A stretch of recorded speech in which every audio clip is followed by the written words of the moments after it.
Di gunung, petani hanya menyegarkan diri dengan minum air pegunungan. Dan kemudian tiba di perbukaan setelahnya, petani terus menggelengkan kepala dan melambai-lambaikan tubuhnya.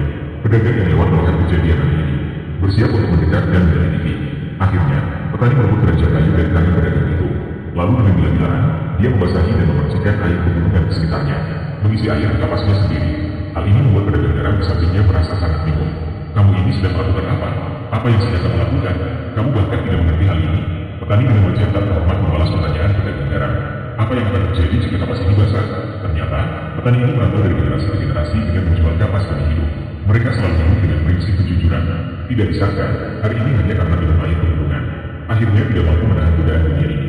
Melihat pedagang kapas membawa kapas yang berat pergi, pedagang garam merasa tersentak setelah itu. Sebenarnya, dia juga datang untuk minum dan melepas dahaga. Tidak pernah terpikir, pedagang garam hanya minum sedikit. Segera paham dengan jelas, kapasitas intelektual meningkat. Baru saat ini saya menyadari perilaku pria itu. Saya paham, kapas tambah berat setelah dicampur air. Maka pedagang garam melihat kereta garamnya. Dia pun mulai menyiram air dan sumur. Dengan susah payah menyiram air ke atas garam, sampai kereta garam penuh dengan air. Beratnya lebih dari 2 kali lipat sebelumnya. Pria itu pun puas menarik kereta garamnya, siap menjualnya di pasar. Tanpa disadari setelah pria pergi, air sumur jadi mendidih. Ternyata ini bukan sumur biasa, tetapi sumber air ratusan. Konon cukup dengan beberapa teguk akan membuat seseorang menjadi sangat rakus, seolah-olah dikendalikan oleh sifat rakus. Selama berabad-abad, semua orang yang minum air sumur saat melewati tanpa kecuali. Tidak hanya itu, bahkan binatang kecil di hutan yang tidak sengaja minum air sumur turut menjadi rakus dan egois. Di situ ada yang cicak biarkan yang mimpi. Hai panat bercisingnya nama memiliki. Saat dicimpas nakar risiko itu, Freya musuh, bakalan membukas nek Holland dalam gilgi. Kata pareler berbincang yang dibalas. Mu'alal dan reseta kehaleri. Alberto diri kecerasin satla. Ia cek calonlah rasul kuat kasar. Yang itu onsa, bisa lagi akhir pembunuhan cinta satla. Buyus dan bisa para yang kalah. Suharesanya itu belawan berani bala. Mufasat, kata alam bilangan si Yodu. Ogan, merbimbing sikit. Saya sudah soalan gak punya arah. Hahaha. Online ketik lagi di alam. Ini bukan salahku. Alam menyerlana agar ini. Kiamat kotor. Fedu mudah ada mengelas diri. RHSU on masalah. Musuh. Online hasil ketik lagi. Hasil yang bisa berpegi seluruh BNB. Faisal Polar. Sukai dana sendiri KSTI. Cukup memulak coklat. Merusakkan tumbuh pasien. Akhirnya, pedagang kapas jatuh keras ke tanah. Dan tidak pernah bangkit lagi. Pedagang garam pun tidak luput dari akibat keinginan serakannya. Karena garam larut begitu bersentuhan dengan air. Sebuah kereta garam hanya begitu saja. Pedagang garam pun merasa besar luar biasa. Mati di tempat karena marah. Melihat segala keserakahan ini masih puas. Mendengar kata-kata ini, orang-orang yang melintasi tempat ini sejak dulu. Asalkan minum air sumurnya, tidak seorang pun bisa lolos. Ini adalah reputasi yang saya bangun selama bertahun-tahun. Ini bukan reputasi yang baik. Tiba-tiba, ada orang yang kembali melewati tempat ini. Salah satu target besar berhasil ditangkap. SST, orang ini adalah Win City. Kabarnya dia adalah pejabat yang bersih, tegas dan tidak kompromi. Sebelum ini, beberapa pejabat yang dikirim ke Guangzhou oleh istana, hampir semuanya diberhentikan dan diselidiki karena korupsi. Dilaporkan juga disebabkan oleh minum dari mata air serakah ini. Hal ini membuat istana kesulitan. Akhirnya, mereka memutuskan untuk menugaskan Win City ke Guangzhou. Legenda tentang mata air aman. Win City juga sedikit mendengar tentang itu. Saat mereka melewati Green Spring, anak pembantu sudah pergi dan mengambil segelas air. Dan sangat terkejut, di tahun Pacalik, mereka masih menemukan mata air. Dia berkata dia ingin memberi minum Wincy. Wincy merasa bahwa mata air ini bukanlah biasa. Mengapa? Di tahun Pacalik ini, tidak ada seorang pun datang untuk mengambil air. Barangkali ini adalah Green Spring yang legendaris.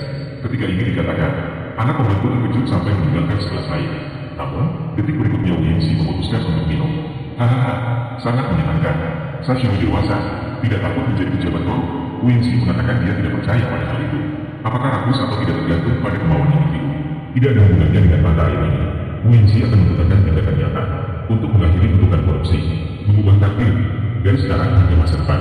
Dia pasti akan beruntung meskipun menghadapi kesulitan. Keberuntungan datang silih berganti. Nanti ketika dia mengambil posisi di pemerintahan daerah, mulai melakukan pekerjaan serah terima, dan menghitung dengan baik dana bantuan yang diberikan pemerintah, kemudian dengan lancar mengambil kunci gudang. Tentu saja, saat larut malam, hal ini terjadi. Win telah melakukan perjalanan selama setengah bulan karena kelelahan di kantor kepresidenan. Seketika terkulai tertidur di atas meja. Saat itu kabut hitam menyelimuti luar rumah. Angin aneh bertiup bertubi-tubi. Win seakan-akan dikendalikan oleh sesuatu.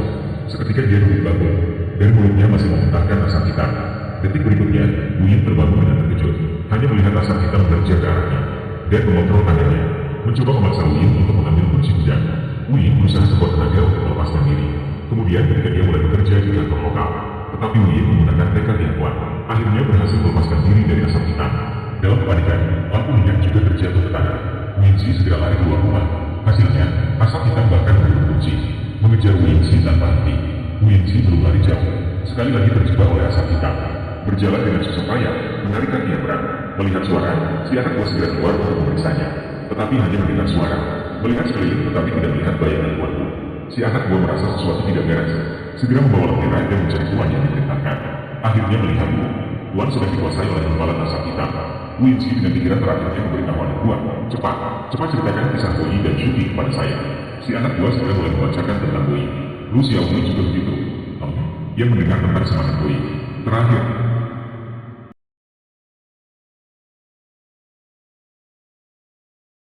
kaniannya yang kokoh, mengalahkan mata air taman.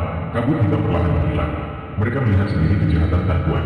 Tidak sembarangan kuatnya, agar mata air taman tidak lagi menyakiti orang. Wincy memutuskan untuk pergi ke gunung lagi besok. Pelayan masih mengira Wincy akan pergi ke Tan Kuan. Akhirnya, Wincy menulis sebuah plakat dengan tangan sendiri. Berdiri di sebelah mata air taman, dia ingin memperingatkan dunia. Nafsu dan tidak nafsu tidak bisa diubah dengan sekedar minum air. Asalkan tekadnya cukup kuat, menjaga prinsip diri dengan baik. Mengapa takut pada godaan dunia ini? Benar, 3 tahun kemudian, Wincy memang menjalankan kata-katanya. Dia adalah seorang pejabat yang bersih. Dia tidak menjadi korupsi setelah minum air Tan Kuan. Setelah masa jabatan selesai, kembali ke Jiangkan. Tetap seperti ketika pertama bertugas. Tetap tidak ada tugas yang ketat, bersih dari korupsi. Dengan kontras yang tajam ketika gubernur sebelum dan sesudahnya mundur. Oleh karena itu, meninggalkan barisan mata rendah yang ikut dari mata air rakus tanpa rakus. Sejak itu, kekuatan mata air rakus tidak lagi ada. Dan puisi yang ditulis di tepi mata air rakus tanpa menyembunyikan apapun. Juga dipuji selama bertahun-tahun oleh pengguna. Orang zaman dulu mengatakan ayat ini seakan memegang 1000 uang. Kecuali jika orang asing minum, hatinya pasti tidak berubah. Yang lain berkata, alasan mengapa keserakahan memiliki stigma ini. Hanya orang-orang pejabat korup menemukan kambing hitam untuk diri mereka sendiri. Jika peningkatan diri sendiri dalam hati tinggi, bagaimana bisa dipengaruhi oleh hal-hal luar?